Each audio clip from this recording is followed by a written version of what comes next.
Bear to You by Sylvia Day Chapter 10 Part 3. Before listening, don't forget to like, share, and subscribe. Thank you. A speechless Carrie Taylor spoke volumes. I joined Gideon in the living room, and we sat on the floor at the coffee table to eat the prized caviar. With mini toast and creme fraiche. We watched a rerun of a New York set police procedural that just happened to include a scene filmed on the street, in front of the crossfire. I think it'd be cool to see a building I owned on TV like that, I said. It's not bad, if they don't close off the street for hours to film. I bumped shoulders with him. Pessimist. We crawled into Gideon's bed at 10:30 and watched the last half of a show while curled up together. Sexual tension crackled in the air between us, but he didn't make any overtures, so I didn't either. I suspected he was still trying to make amends for the hotel, trying to prove that he wanted to spend time with me, not actively fucking. It worked. As much as I desired his outrageously sexy body, it felt good just hanging out together. He slept in the nude, which was fabulous for me to cuddle up against. I tossed one leg over his, wrapped an arm around his waist, and rested my cheek over his heart. I don't remember the ending of the show, so I suppose I fell asleep before it was over. When I woke, it was still dark in the room and I'd rolled to the far side of my half of the bed. I sat up to see the digital clock face on Gideon's nightstand and found it was barely 3 in the morning. I usually slept straight through the night, and thought maybe the strange surroundings were keeping me from sleeping deeply. Then Gideon moaned and shifted restlessly, and I realized what had disturbed me. The sound he made was pained. His subsequent hiss of breath tormented. "Don't touch me," he whispered harshly. "Get your fucking hands off of me." I froze, my heart racing. His words sliced through the dark, filled with fury. "You sick bastard." He writhed, his legs kicking at the covers. His back arched on a groan that sounded perversely erotic. "Don't. Ah.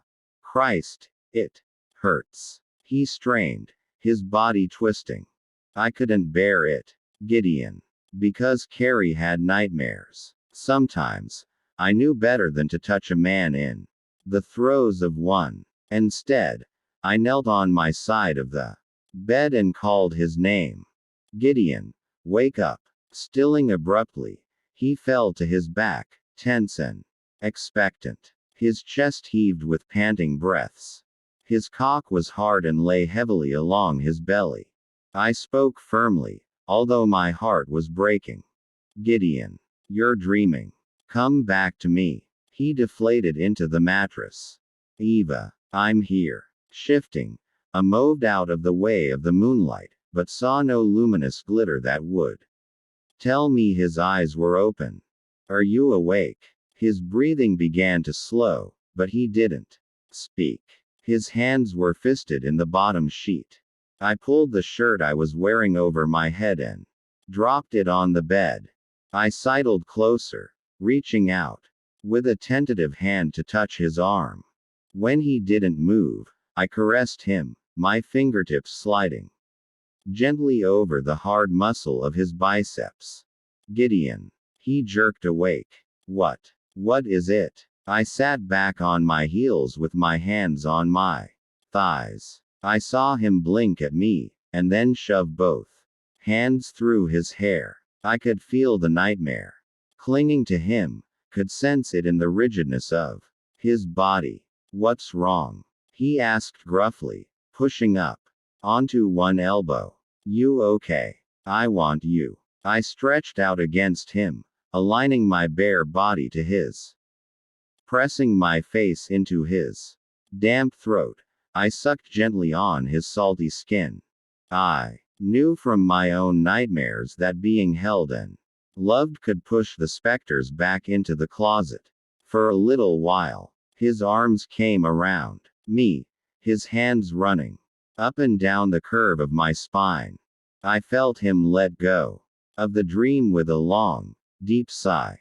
Pushing him to his back, I climbed over him and sealed my mouth over his. His erection was notched between the lips of my sex, and I rocked against him. The feel of his hands in my hair, holding me to take control of the kiss, quickly made me wet and ready. Fire licked just beneath my skin. I stroked my clit up and down his thick length, using him to masturbate until he made a rough sound of desire and rolled to put me beneath him.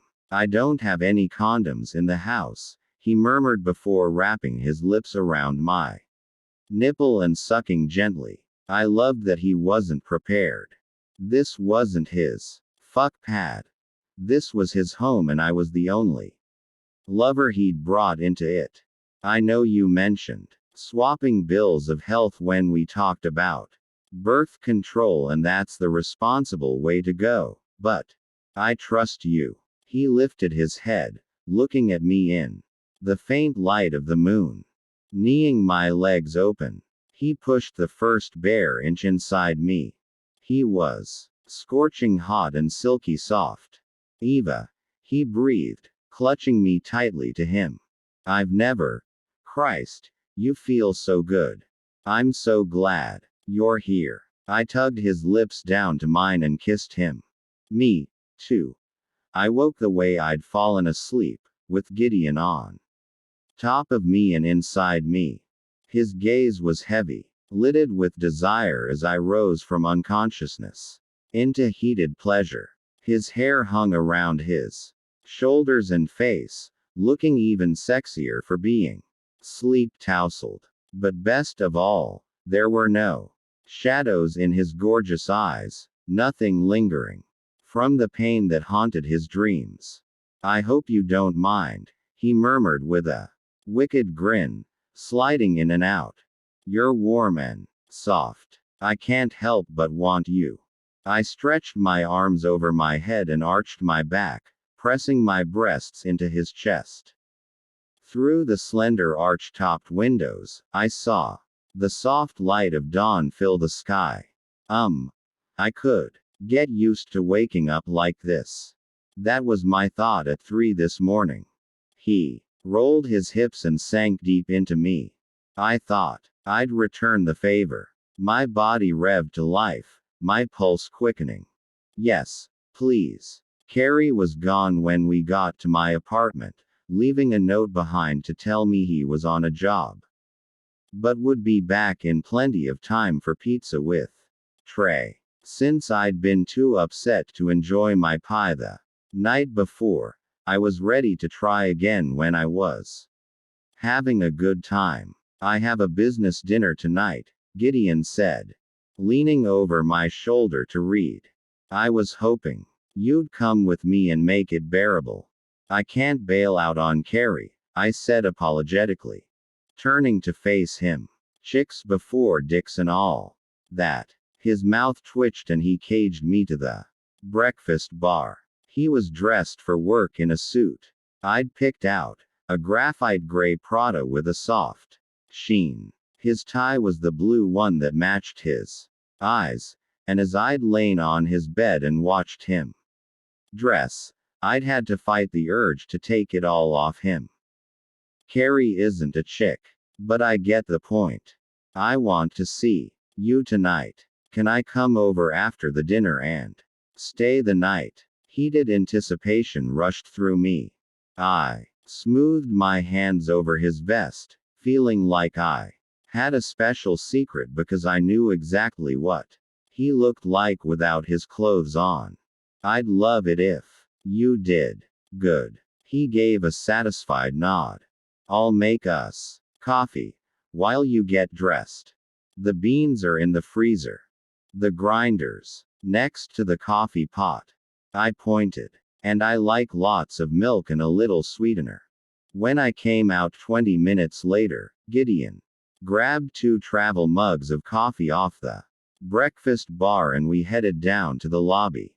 Paul hustled us out the front door and into the backseat of Gideon's waiting Bentley SUV. As Gideon's driver pulled into traffic, Gideon checked me out and said, "You're definitely trying to kill me. Are you wearing the garters again?" Pulling the hem of my skirt up, I showed him where the top of my black silk stockings hooked to my black lace garter belt. His muttered curse made me smile. I'd chosen a black short-sleeved silk turtleneck sweater, paired with a decently short pleated skirt in lipstick red and heeled Mary Janes. Because Carrie hadn't been around to manage something fancy with my hair, I'd pulled it back in a ponytail. "You like, I'm hard." His voice was husky, and he adjusted himself in his trousers. "How the hell am I going to get through the day thinking about you dressed like that?" "There's always lunch," I suggested, fantasizing about a nooner on Gideon's office couch. "I have a business lunch today. I'd reschedule if I hadn't moved it already yesterday." "You rescheduled an appointment for me." "I'm flattered." He reached over and brushed his fingertips over my cheek, a now habitual gesture of affection that was tender and fiercely intimate. I was coming to depend on receiving those touches. I leaned my cheek into his palm. "Can you carve 15 minutes out of your day for me?" "I'll manage it. Call me when you know the time." Taking a deep breath, I dug into my bag and wrapped my hand around a gift I wasn't sure he'd want, but I couldn't get the memory of his nightmare out of my head. I hoped that what I had for him would remind him of me and 3 a.m. sex, and help him cope. "I have something," I thought. It suddenly seemed conceited to give him what I'd brought. He frowned. "What's wrong?"